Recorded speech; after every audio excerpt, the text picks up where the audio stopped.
I see it now. Webinar is now streaming live on Facebook. Ooh, Ooh. success. I love success. Yes, addicting. Well, So is this on your personal page? Is that where I will see the live video? yeah, you should be able to go on there now and share, and we'll wait for a few people to join because I did advertise that you were coming on before. I saw that. Yeah. And Excellent. the owner of Miss Fitness liked it and shared it too.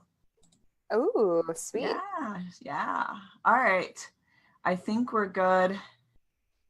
Okay, cool. Awesome. All right. If you guys are just joining, grab your tea. I have tea today with turmeric and beet juice in it. I know that sounds probably awful. I was a little bit worried about taking my first taste online. It sounds healthy. It's in cinnamon tea. And then I put some stevia in it. I put some vanilla cream stevia in it just to kind of, but actually it's really good. I'm trying to take down some inflammation right now. So fabulous. Yeah. So grab your tea, grab a seat. This is going to be awesome. Little girl talk today. Welcome to the Sisterhood of Sweat. Today's guest is Mandie Brice. Have you ever wished you had a sister to teach you makeup, help your confidence, help you find life balance, give you the motivation to go after your dreams, give you health and wellness tips, and basically be the in your corner cheerleader to help you live your best life? Look no further. Mandie Brice is a former teacher turned model and makeup artist with a passion for personal development, health, and wellness. She combined her backgrounds in education and makeup in creating an online course to empower women to learn to do their own makeup confidently. And she shares as much knowledge as possible by writing. You may have seen that published on Forbes.com, Huffington Post, Apple News, Makeup Artist Magazine, and or Women's Health. Having taken the risk of quitting her day job as a teacher and living to tell about it has inspired her to share stories of other big risk takers. So she created the Bold Moves podcast, which was the first podcast I was on with the hopes that listeners will hear some of their own qualities and the amazing stories and be inspired to make their bold moves of their own. Mandie believes that if you look and feel better, you'll do everything else better. And she has made it her mission to share everything she's learned from the countless books she's read, seminars she's attended, courses she's taken, and experts she's interviewed on the Bold Moves podcast. And she's here right now to share all of this live with you guys. Yay. Welcome, Mandie, the one, the only Mandie Brice, to the show. Oh, thank you so much. I'm so happy to be back on to do a catch-up episode. Yeah, I'm so excited to have you on. And if you guys, you'll have to go back to almost one of my first episodes when Mandie was on before, so you can see the growth that we're going to talk about today. For both of us. Yeah, totally. By leaps and bounds, we have been diving in and creating bold moves of our own, right? Absolutely. Well, you got married since I talked to you last. Yes, I have an easier to pronounce last name and moved to LA with my husband as well. So that's different. I was in the Bay Area before, so now I'm in Los Angeles. You can see palm trees out my window right now. It's glorious. Oh my gosh. Where did you live before? You said? In the Bay Area, Silicon Valley, Palo Alto, which is where Stanford is. Yeah, okay. So Northern California. Wow. And you've had quite the journey. Now, you were a school teacher. Were you a school teacher before you got married? Yes, a long time before. It's been almost 10 years since I quit my day job. So it's been quite a while since I've been in a traditional classroom. So tell me a little bit about what what being a school teacher was like, and why what kind of was the catalyst in causing you to decide that it was time to quit and go after other dreams? Absolutely. So I went to school at UW-Madison, that's University of Wisconsin for people who aren't local and don't call it by its nickname. And that was at the time the #1 school of education in the country. And I think they were fantastic with a lot of theory, but a lot of it, what we learned, wasn't really easy to put into practice, especially in tougher districts. And I was in the Milwaukee Public School District, which I learned during one of our professional development days was in the bottom 3 of all the school districts in major cities in the country. I think Detroit and Cleveland were the only 2 districts that were performing worse than Milwaukee at that time, as far as major cities go. And it was very stressful. I was at a school that had a language immersion program. And so I had 5 completely different classes to teach every year. So I taught 6th and 7th grade math and social studies in French, and then 8th grade US history in French. I taught 9th grade French for a while, 10th grade French. And so I didn't have the luxury of some middle school teachers where they teach the same class in a row and only have 1 lesson to prepare per day. I have 5 lessons to prepare per day and huge classes in a lot of cases. I did have 1 class that was, I think, 12 students, but the majority of my classes were over 30 and over 35 students, which was tough. So Yeah, that's a big classroom. yeah, that's a lot of 6th graders. And so I was very stressed to the point of illness a lot, where I was having a lot of muscle cramping in my back because of stress, digestive issues. I was drinking more than I should have been. And it all That's came always down. a sign, right? Yeah, it wasn't like the fun celebratory drinking. I mean, I still had fun, but I shouldn't have been so much. But there was at the time a bit of political unrest, I guess, which is still familiar now. But in the state of Wisconsin, where I lived, there was a new governor, Scott Walker, who is no longer the governor, but he wanted to change the requirements so that you didn't need a teaching degree to teach. All you needed was any college degree and you could be a teacher. And so that would obviously make it less desirable to hire more qualified teachers. And I had almost completed my coursework for my master's degree. So I was a couple steps up on the pay ladder, which made it kind of scary because they could easily replace me then with someone who just had any random college degree. So I started kind of worrying about my job security. And I was talking to my mom about it. And she said, you know, Mandie, if you were to lose your job, it might be the best thing to ever happen to you, because maybe then instead of, you know, having a job that stresses you out so much, you could give modeling and makeup a real shot. And I started thinking about it and I'm like, yeah, maybe it would be good if I got laid off. And then I thought, well, that's a big red flag. If I'm thinking that it might be good to lose my job, it's not fair to myself or to my students for me to be in that role anymore. So I started kind of counting down till the end of the school year, and that was going to be my last day of teaching. And now here I am.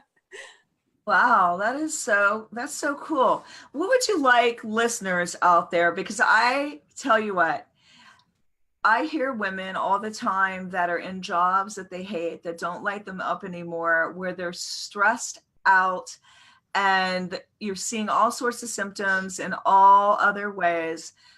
What would you tell them to give them the faith and the courage that they can do it and to take the leap? I would say that life is so short. So I know that people say that a lot and it becomes kind of cliche, but I feel like you spend so much time at whatever your job is. If you're working full time, it's at least 40 hours a week. And I'm willing to bet most people don't spend an equal amount of time with their friends, family, loved ones. So if you're doing something full time, it better be something that you love, or at the very least enjoy most of the time.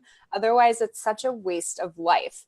I'm not saying quit your job and do some wild dream without planning. I probably would do it a little bit differently if I were to go back and do it over, with a different financial backup plan and maybe more planning in that regard. But it's always worth it to do something else, even if it's starting something part-time that you love until you can transition, or just trying something completely new. Like starting over isn't so bad if you're happy every day. Yeah, this is so true, because life is just too short to waste it miserable. And you could get out and do a side hustle. And when the side hustle becomes big enough and you have a little more faith and you maybe have stored back some resources, then take the leap. You don't have to do it immediately, but I think if you know that you're moving forward towards it, it will help you in your current situation. Absolutely. Even if it's just one small thing that you do every day that brings you closer, whether it's buying a website domain or applying for a part-time job that's in the field that you like so you can learn more about it. Like progress will, I think, help keep you going, like a candle or a carrot at the end of a rope that you're running after. Although I would probably run after cheesecake instead. But if you have something that you're working toward, like you said, that's going to make that 8 or more hours at that job that you don't love easier to get through, if you know that, there's potentially a light at the end of the tunnel that you can get to soon. Exactly what I was thinking. It's just that light at the end of the tunnel, knowing that you have a means to an end. And a lot of times people keep thinking it's going to get better, it's going to get better. And they try different things to make something that isn't really a good fit for them better. It's kind of like being in a bad relationship that's never going to work, or, anything that you do that you just keep trying to fit like a round, in a square peg in a round hole. And it's just, once you realize that you were made for more and that you're fully capable of whatever purpose is in your heart, because it's there for a reason, once you really, the light bulbs go on, you'll be able to do it, because you'll realize that you're here for bigger things. Absolutely. I love that. And I think that is just so true. And I just think the more that you can just tune into that voice that you're hearing, because it is a small voice and a lot of times we overpower it.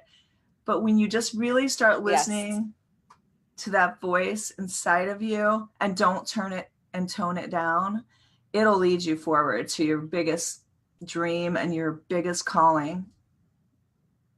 Yeah, I absolutely agree.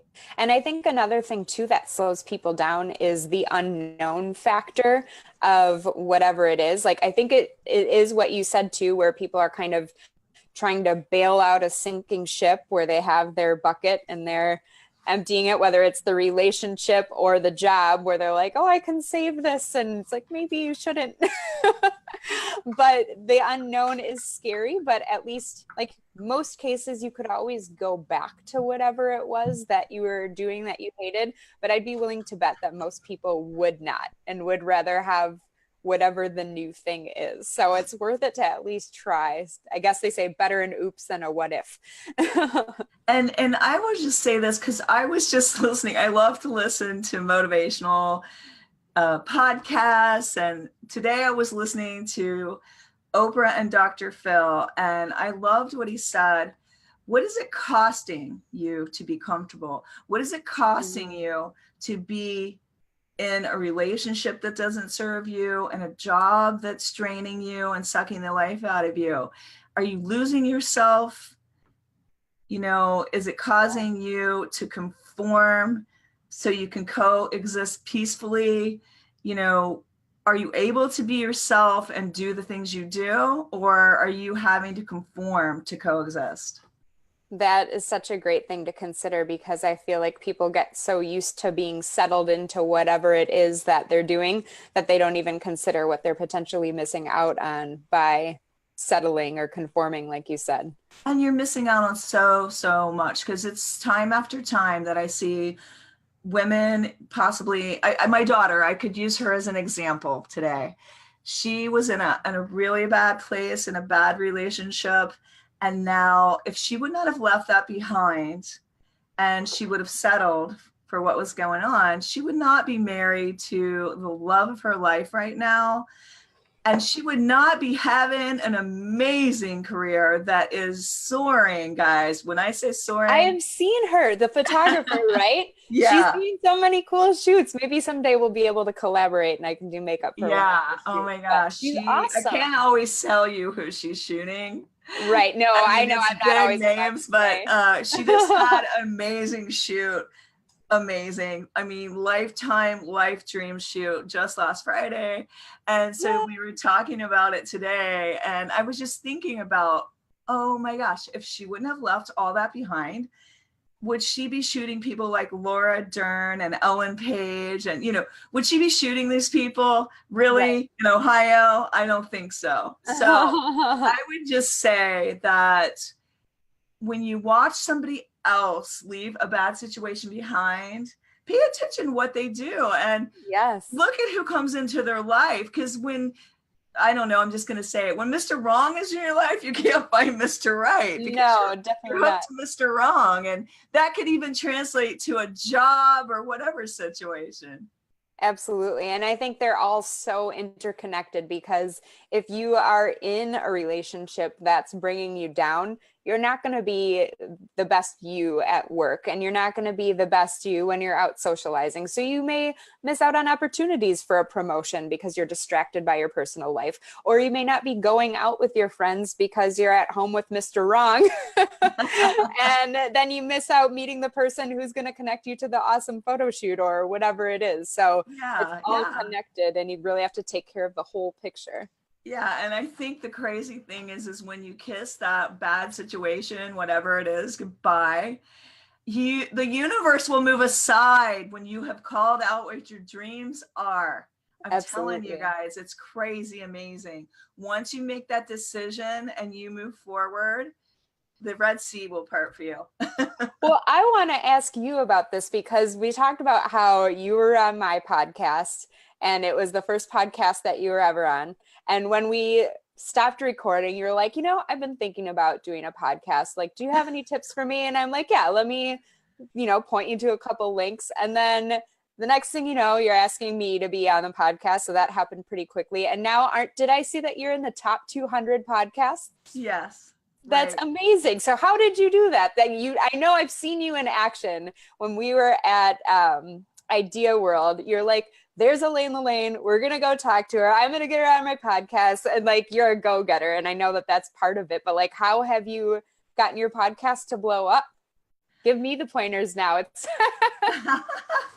wow, that's I really think that it was internally, I knew I was to do it, but I did what a lot of people do, like what we're talking about. That's why we can coach you on it.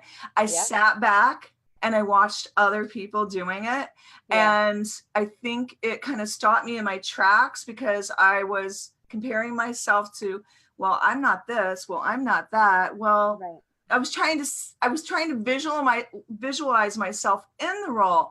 But the thing is you just have to step out in the role.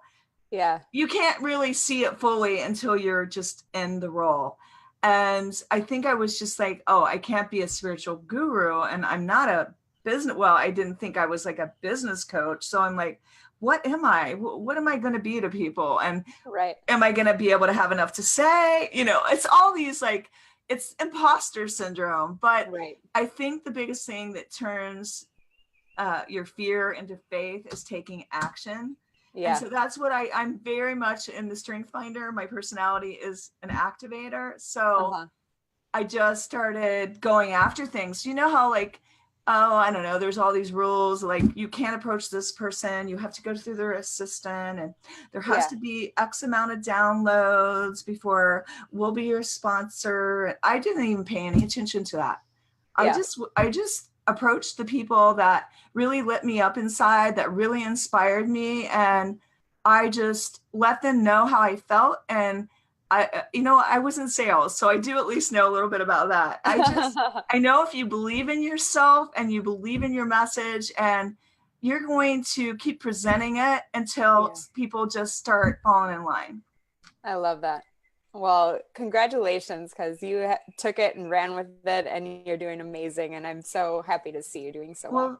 Well, thank you. And it really is that as I started doing it, I just felt this calling. I will have to say that, because Yeah. I don't think podcasting is for everyone. Just like I don't, you know, I just don't think everyone is for everybody. You know, you Yeah. just have to find what is for you.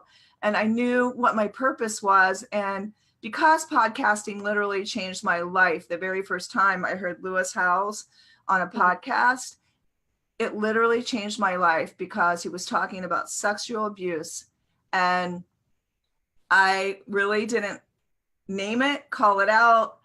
I kept it a secret until I was 55 years old. And that podcast was so powerful. It really enabled me to start healing and to realize why I had certain fears and why I felt certain ways. And so I realized how powerful podcasting was as a vehicle to deliver your message. And because it changed my life, I really believed in the power of it. And I wanted to help change women's lives and help empower them so they never go through the things I have in my lifetime.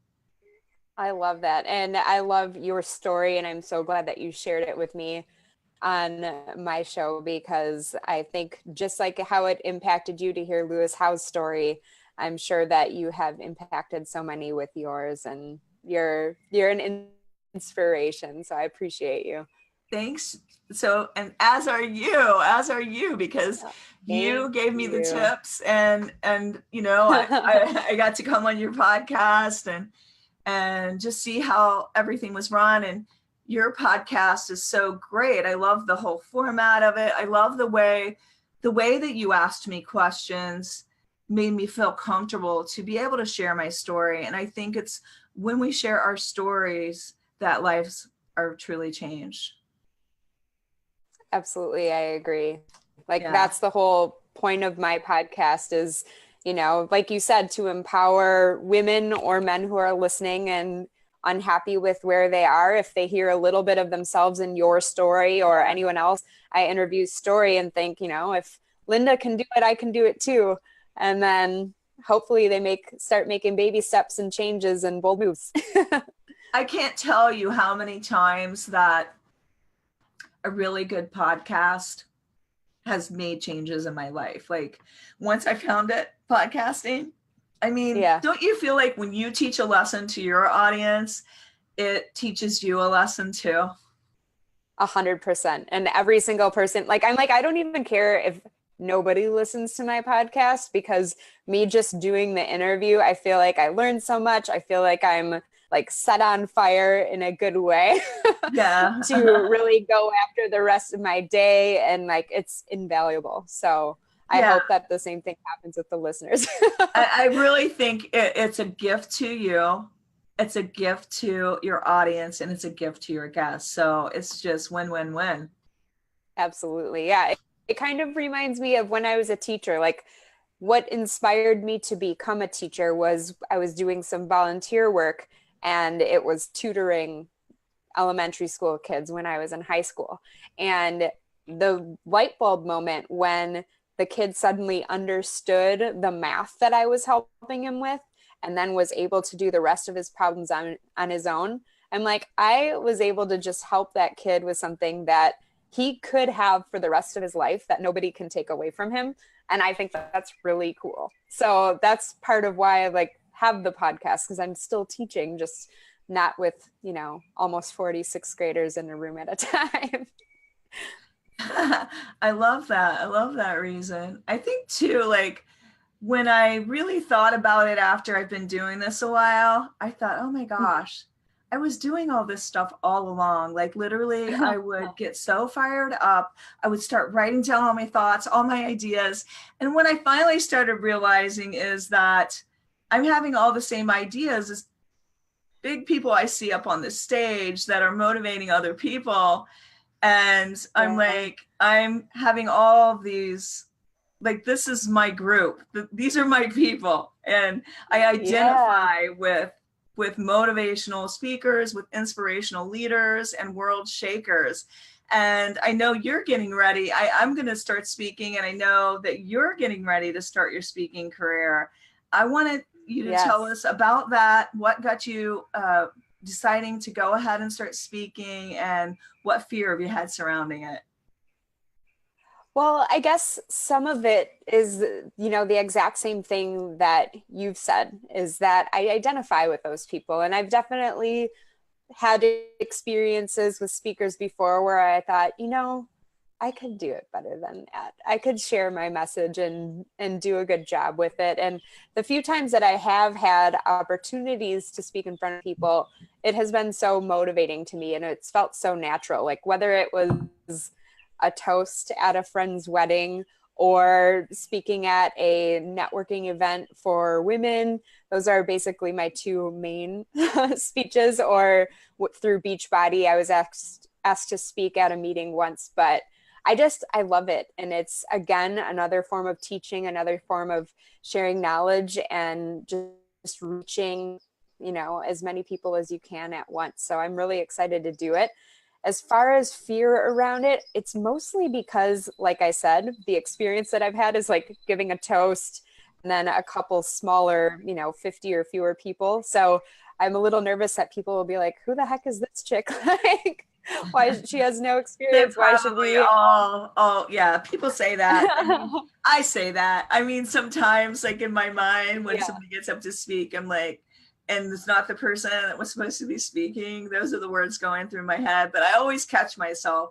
And wow, it's a good thing sometimes that I have, because I thought, wait, back up now. Who is this person? Well, maybe they have something really worthwhile to say. Give them a chance, Because sometimes it's a keynote person you were expecting, and then it's somebody else, and you're like, wait, I came just for so-and-so.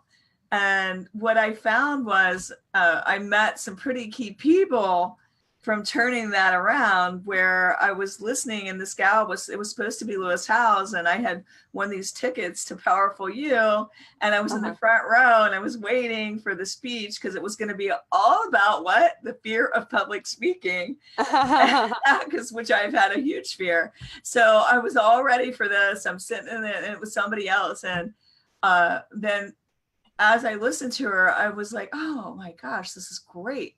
But she only had 5 minutes to speak. Yeah. And it was Amberly Lago. And I was like, I interviewed her this morning. Yay! She's awesome. I love her. Yes. Isn't that so synchronicity? That's crazy. Yeah. Because she was just telling me about that event's coming to LA in May. That's awesome. So I really, it was great. And what it taught me was, you could look at it like, oh, they're only giving me 5 minutes to speak. What can I say in 5 minutes? Yeah. Or you could look at it the way she did, which was, I got my foot in the door. I'm at this huge event with all these amazing speakers, Brendan Burchard, Mel Robbins, all these people. The guy from the Third Door was there. I forget his name, but here, she is 5 minutes. She nailed it. It was amazing. Okay. I'm sure she has like 15 stories. Like, I feel like she's lived 15 lives. And so she's just like half of it. She's incredible. I love her. So this story, like so she's on the stage. I was all about the guy from the Third Door. And that's another story on one of my podcasts. So it was all about like his book, and just like, I wanted to meet him, just like I did Elaine Lillian. And so anyway, I met him, but I babbled on and on like an idiot. I'm sure it wasn't that bad. It was bad. I'm embarrassed myself because I ran into him. I didn't mean to. Like, there he was. And I was like, oh my God. You didn't mentally prepare. I did not. Well, what happened was he started following me on Instagram, and I didn't even know what the Third Door was. I'm like, who is this person? I still don't. Then I went and looked it up. I'm like, what is the Third Door? Who is this person? Is this like the third eye? So I was like, okay, I'm looking him up. I find the book. I am like, it is like, you guys have to run out and get it. It's an amazing book.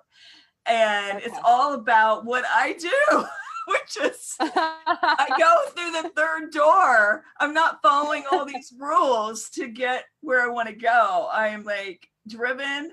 I'm motivated. I know what I'm about. I know what I want to do. And so this guy's like chasing down Bill Gates. He's chasing down Steven Spielberg, Maya Angelou. Yeah, that sounds like somebody you would fit in with.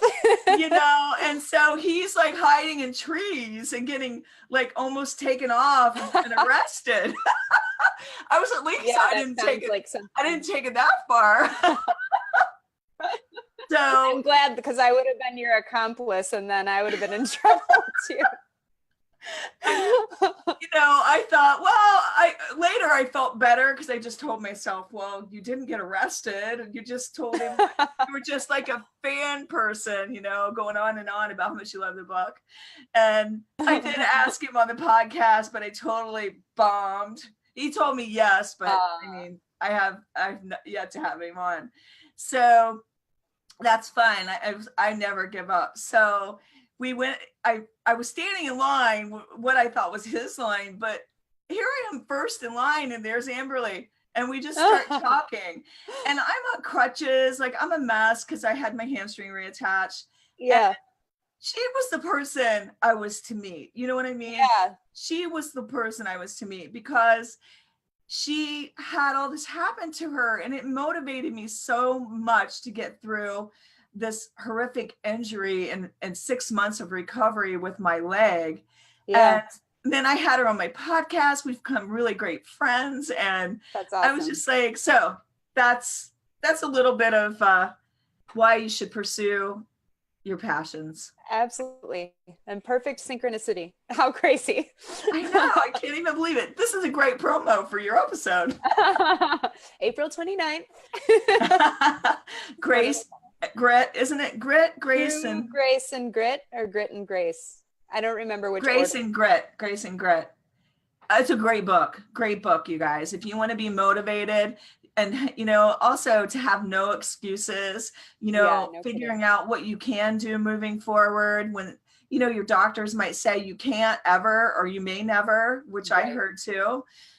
You have to define yourself in life. Like, you can't let anyone tell you can't leave your job as a teacher, Mandie, and make it in makeup. Yeah. Right? No. Make it in makeup.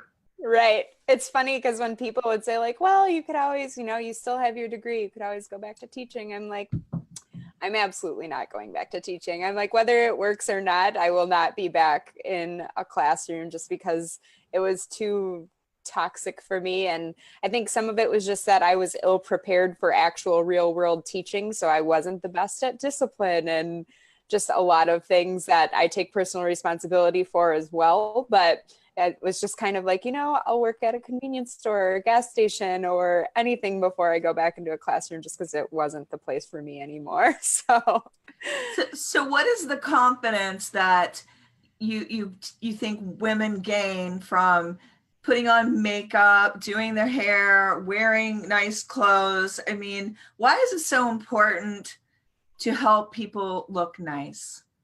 Well, I think that there are a lot of different things going on. I don't know if you've heard of The Power of Habit, Charles Duhigg, but he talks about a keystone habit. And basically the idea of a keystone habit is that it's one thing that you do that kind of puts everything else into motion. So for example, we're both very into fitness. I believe fitness is a keystone habit because if you wake up early in the morning and work out, it's going to probably impact your food choices the rest of the day. Hopefully in a positive way, like, well, I worked out really hard in the gym, so I'm also going to make good choices nutritionally, as opposed to like, I worked out, so now I can eat this donut or whatever. But then you also think like, okay, I am that person who has my life together, gets up early and works out. So I'm also going to make other responsible decisions that are along the identity of being that person that follows that habit. So I think that like makeup can be sort of that same thing. There is a statistic that women who wear makeup perform better on tests, and women who wear makeup make between $4,000 and $6,000 more per year than women who don't wear makeup. And wear that makeup. Right? Get that money. And I think you could look at just that second statistic with the salary and think like, oh, that's because society is superficial and they're hiring the pretty people and giving promotions to the pretty people. But I think really it comes down to confidence. I think when you feel good because you look good and because you're taking good care of yourself with that nutrition, with that fitness, with that podcast that lights you up and keeps you motivated, I think then you're going to do everything else better as well. So maybe you'll feel more confident to speak up in a meeting. Maybe you'll feel more confident to say, I can run that project, or I can do this, because you're like, oh, I know I look good. Like when you look good, you walk down the street differently than when you're in your sweats and your hair is in a messy pineapple on your head and you maybe have food in your teeth, like there's just a different way of carrying yourself. And so I like to help people be able to do that on their own. So that's something that I'm passionate about. Yeah, I can identify with what you're saying about the sweats and the messy ponytail. When you aren't feeling your best and you go out somewhere, isn't it that when you usually see everyone and you want to hide, in the back of the store, yes. Exactly. Yeah. So it's not a confidence kind of embrace. It's like, oh gosh, did they see it? Exactly. Yeah. And I guess like over the course of my life, I've always been pretty naturally good at makeup. And so it took a long time and a few different friends who didn't feel as confident with it to realize that it is a gift that's worth sharing, because I have helped friends, like even when I was in high school, get ready for dances or whatever it is, like those friends who walk into Sephora and it's terrifying because they don't even know what all the things are for. And like maybe the saleswoman does their makeup and they spend a few $100s and then they get home and they're like, I don't know what to do with this. So my hope is that happens so much. My mother would buy makeup and she was plain, like she was beautiful without it. And I think most women are beautiful absolutely without it. It just enhances, it gives you confidence, I think. But she would come home with a ton of stuff and my friends would come home and they had no clue to how to put it on. Now you have an e-course. Can you tell us about that to help women out there that maybe have bought this ton of stuff, but they don't know what to do with it? Absolutely. So I generally don't even wear that much makeup, especially on an average day if I don't have a podcast interview and I write a lot. So if I'm working from home, I will be in my striped sock monkey onesie with no makeup and wild hair. So I'm not like an all makeup. I want to see that look. Oh, don't worry. I can easily provide that look for you. My husband's like, I'm tired of seeing that look. But I have a few different looks that are all recorded videos. And so basically I've done like oh shoot, I only have 5 minutes to get ready type of look, where it's basically just not damage control, because that sounds like terrible and dramatic, but just really any flaws that you might bring out just for a quick together look. I have a day look, I have an evening date night look, and then extra tips for makeup for photography. And I do the videos so that I'm working on myself so that you can see that perspective. But then I also hired a few different models for variety so that people would feel represented. So I have a younger model who is Asian, a like 45-year-old African-American model, and then a 65-year-old model as well, so that mature ladies who have maybe been waiting their whole lives to play with makeup get that opportunity as well. And I know there's a lot of videos on YouTube and Instagram, but I feel like there's so many to sort through and they all have such a variety of quality. And I think most of them are so dramatic and wild that the majority of us probably wouldn't ever even desire to do that makeup.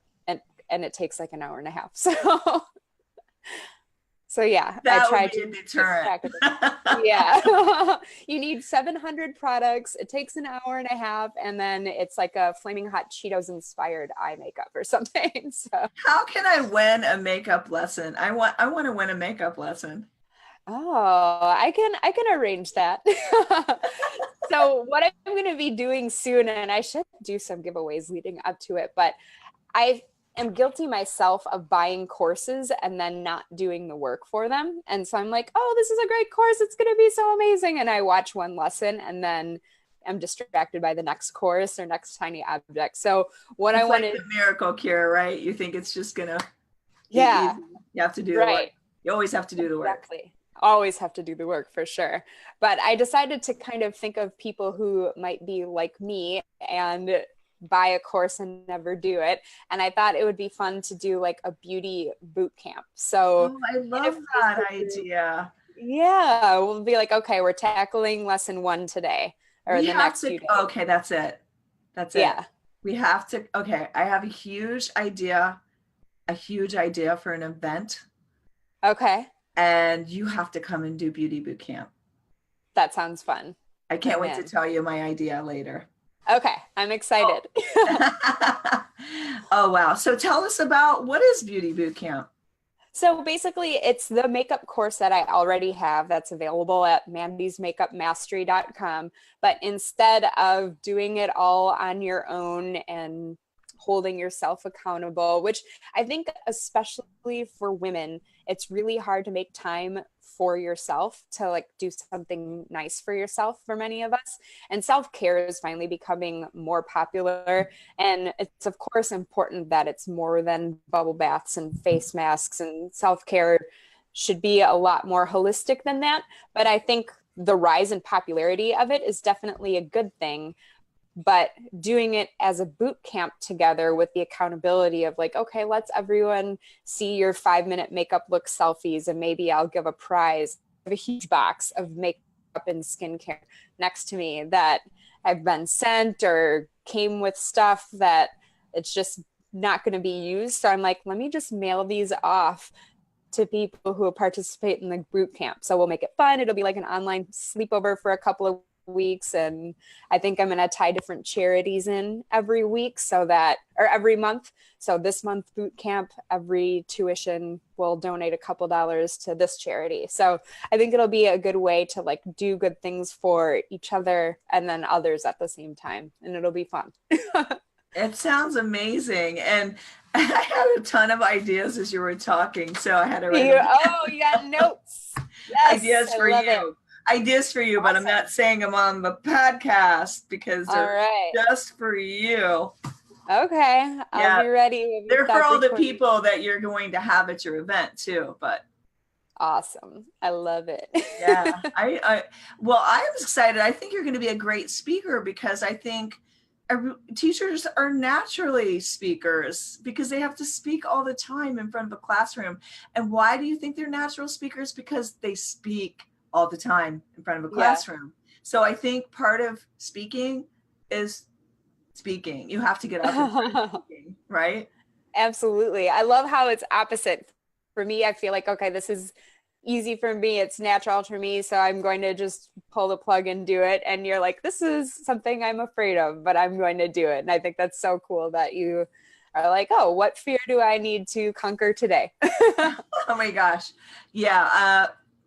I was, scared to death. And you guys can go listen to what scares the crap out of you on my podcast if you want to hear all about how I overcame my fear of public speaking. Definitely have. I bet it's an entertaining story. And I really still am, but I'm getting over it. And I will tell you, Tim's story really helped me when I knew I was just like hearing this call from God. I believe in God, and I'm hearing this call in my heart, and I'm just like, am I hearing this right? Really? Because I'm telling you, like phobia about it. My heart races. It's like I was having a heart attack, and I sound like I've been running a marathon, and people know I run. So they just I just got done running, obviously. but I was like, am I really hearing this right? God, you want me to speak? What do you want me to speak about? Well, how am I going to do that? Well, like I just drug my feet till I realized like, okay, it's not leaving me alone. What is this all about? Yeah. Absolutely. And so I tell the story on that podcast, but Tim's story, he told me the real story. He said, Linda, He said, the way you start speaking is you just start speaking to the people right in front of you.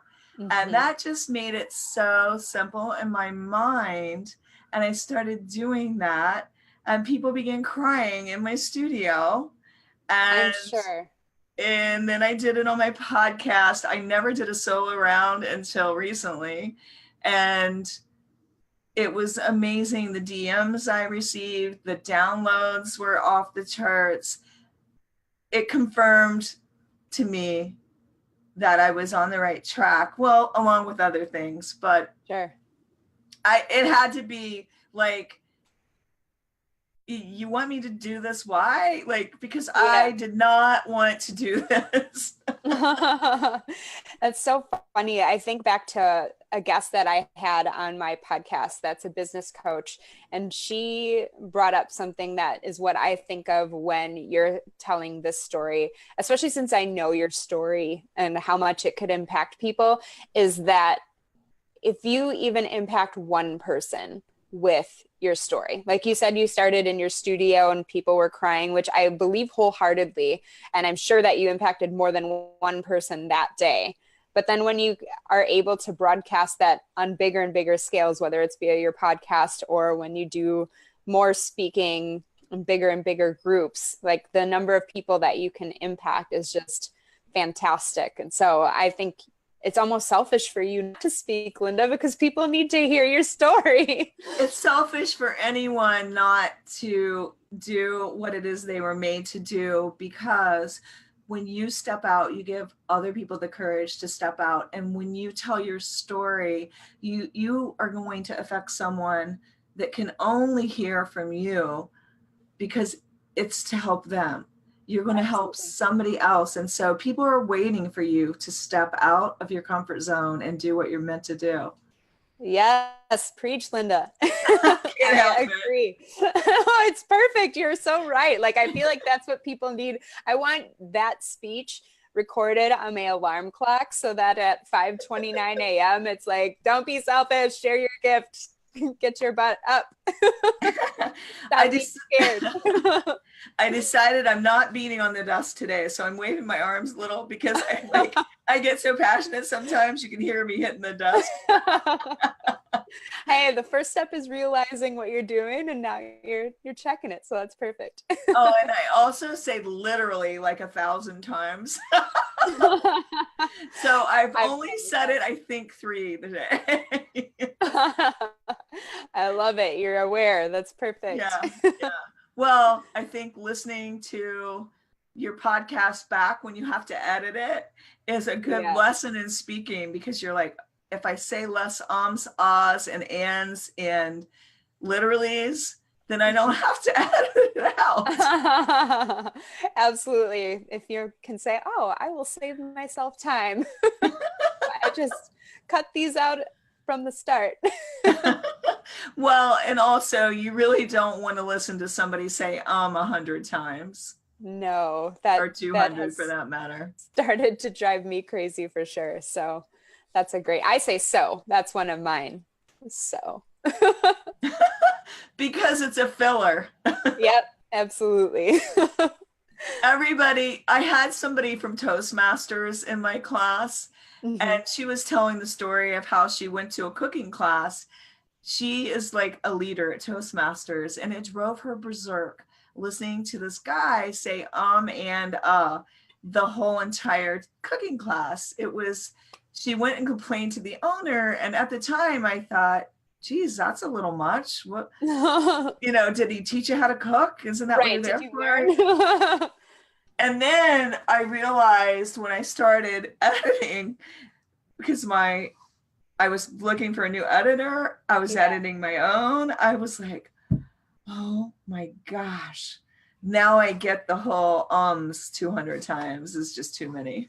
Yeah. I would say another one for me that I think I've gotten better at is saying and stuff like that. It's definitely filler. And sometimes my husband will catch me and be, oh, really? Like what? Good point. Good question. I don't know. Stuff like that. it's a good thing you can edit stuff like that out Right. before you put it on iTunes. Yes, exactly. I'm grateful for editing for sure. Oh, wow. Well, I want to know, what is like one of your favorite stories from your podcast of somebody really taking an inspiring, bold move?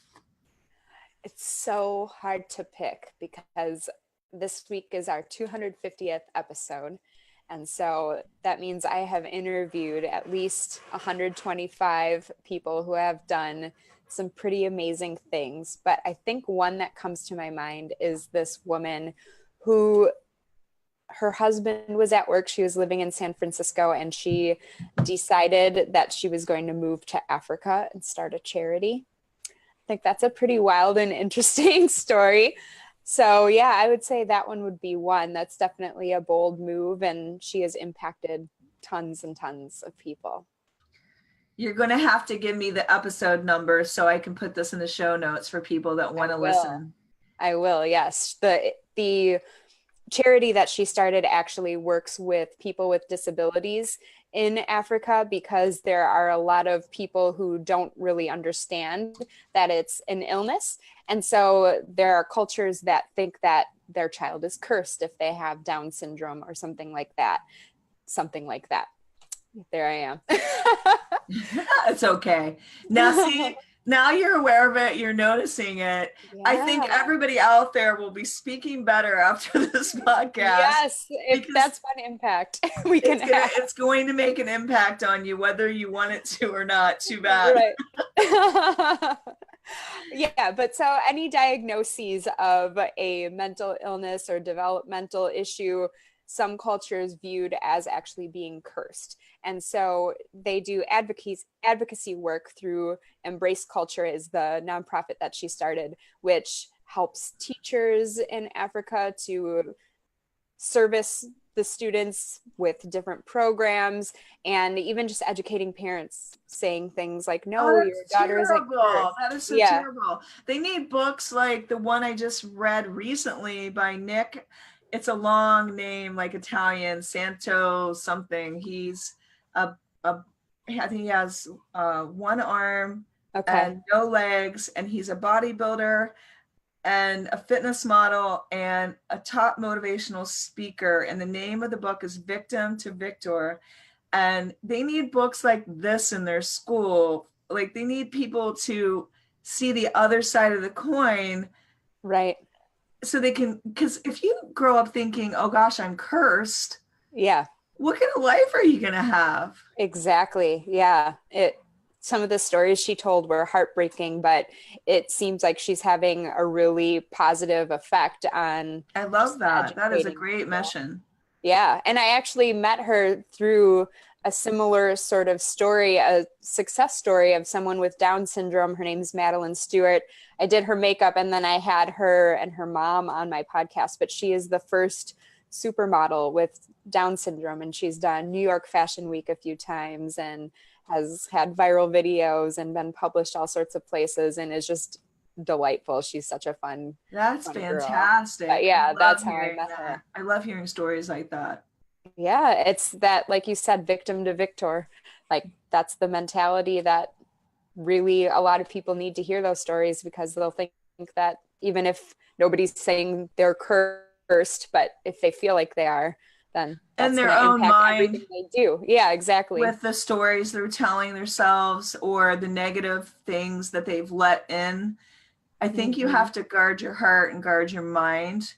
And I think a big way to do that is to get alone and just really meditate and write down your thoughts and just reframe the negativity that may have entered in at some point. Absolutely. Just as we're conscious of catching ourselves either banging on the desk with our hands or saying things like that, if you get, aware so that you're saying things in your head, realizing when you're saying things that are the less serious equivalent to I'm cursed, whatever that negativity is for you, if you get good at catching it and then reframing, like you said, I think that will make a big difference. Well, your words are powerful. The words that you speak and the words that you write, because writing is your voice. It's your voice to others and to yourself. Tell us about your writing career. You're writing a book. Yeah, so writing right now, I do some every day. I've been writing beauty articles for a couple online publications, ghost writing some blogs, and then have had my writing featured where I've been quoted in different articles all over, like the publications you read in my bio. And so I I've love just that. realized, yeah, I love it too. And I don't know how it took me so long to figure out that I'm a writer and a speaker, because I guess it's stuff that I've always just done and not thought of as a profession, which is probably common for a lot of people to feel that way. But I'm finishing up my first book, which is called Happiness Habits. And it's exactly that, different small things that you can incorporate into your daily life to bring you more joy and happiness. And then I've decided to start a second book, which is actually the dramatic story around me hiring a designer to create my wedding dress and having that go horribly awry and have it end up in small claims court. And I just feel like it'll be an interesting, almost young adult novel. More of an entertaining thing than the personal development kind. So two genres at once we'll tackle. What a way to turn your obstacle into an opportunity. Well, I was awarded money in small claims court, and that was over a year ago, and I haven't seen a penny. So I thought, well, maybe I'll write the story and be able to recoup some of my losses that way. Wow, that is terrible. That's a whole nother podcast. That Maybe could be, you should have a wine. You could have like weddings gone awry. Oh my goodness. Like how they had bridezillas on TV. You could have like worst wedding day stories. I've heard worse. We did have a few other mishaps, like the bus that was supposed to take our wedding party from the church to lunch, and then we took a boat from lunch to our reception. So the bus was supposed to take us to the boat also. When I came out of the church, it was spraying fluids out of the hood of the bus. So there were a lot of little catastrophes that day, but it was still the best day of my life so far. So. Oh, wow. Wow. Wow. Oh, wow. How is married life? How are you enjoying it? I love it. Monday was 3 years since the day we got engaged. So that's been fun to kind of think back about that story and, the journey since then. And of course, Facebook memories is so many years ago today, you were doing this and you were doing that. So that's always really fun, but it's really great to have a teammate and really feel always that for sure someone has your back, and it's just been a blessing. So I'm loving being a wife. Wow, it has just been so great to catch up with you today and just see how much you've grown and the light in your eyes from the love in your heart. If you guys want to catch up with that story about how Mandie met Tommy and married the love of her life, you have to listen to the first episode she was on, which I'm going to leave in the show notes.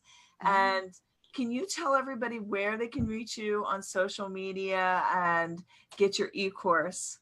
Absolutely. So right now, for those who are watching on Facebook Live, you will find just a plain landing page at mandiebrice.com, and it's MANDIEBRICE, or I should say B like basketball, RICE is what my husband always says, so I like to say it that way, not to be confused with Price, like the Price is Right. I'm that also on every social media platform, so at Mandie Brice on Twitter, at Mandie Brice on Instagram. I have at Makeup by Mandie Brice if you're really interested in seeing my makeup portfolio, which of course I think is fun, but that's obviously not for everyone. And right now the makeup course is at mandiesmakeupmastery.com, but the reason for the landing page, the aforementioned landing page, is that I'm combining mandiem.com, which is my maiden last initial, and my makeup course, and just putting everything all in one place, which will be mandiebrice.com, which will be launching very soon. Okay, so What is one bold move that you would like all of our listeners out there to take? Ooh, that's a great question. What is one bold move? I'm going to say that I love the idea of actually celebrating yourself and your accomplishments. There is this viral video, and I'll have to send you the link so that you can include it in the show notes. But it's this little girl who I believe is standing on top of her bathroom sink, and she's just screaming like, "I love my house, I love my family, I love my food, I love That's a great one. school." Yeah, and I think it's amazing when you meet a kid how easily they'll tell you, I'm the fastest in my class, or I'm the smartest, or I'm the best at drawing. And then we get to a certain age and we don't want to say we're good at anything. And I think that's really sad. And I think we need to get better at saying what we're good at. So I would say a bold move would be to make a list of your accomplishments and celebrate them. And kind of like you said, how when we make bold moves, it encourages other people and gives other people permission to make them themselves. I think if we get better at not being arrogant or cocky, but being confident and comfortable in saying what we're good at, then it will help other people realize what they're good at as well, and hopefully encourage them to be comfortable sharing it. Maybe not standing on their bathroom sink like the little girl, but still celebrating it somehow. Okay, so that's the challenge, you guys, and put it out there. We want a 30-second video of you celebrating your accomplishments, and the winner will be featured on the Sisterhood of Sweat, telling about their experience. Ooh, and if that winner would like to have a tuition to the makeup course or beauty boot camp, I'll throw that in so they get a prize from each of us. That is a great prize. That is a great prize. Absolutely. And the biggest prize is what's going to happen when you celebrate yourself. You're going to be amazed at what takes place. Absolutely. The transformation be priceless. Well, thank you so much for being on the podcast and being your beautiful self, which is you're fully ignited because you're fully living in your purpose. And I just love the way that you have just expanded and grown. And I can't wait until the next time we connect. Thank you so much. I'm looking forward to it. And like I said, I've been in awe of your progress from like, hey, I'm thinking about starting a podcast to, hey, I'm in the top 200 on iTunes. It's been amazing. And you're inspiring and incredible to talk to always. Well, thank you. And this was an incredible episode. Thanks, everyone, for listening. And we will catch you on the next episode. Woo. Bye, everybody. Bye.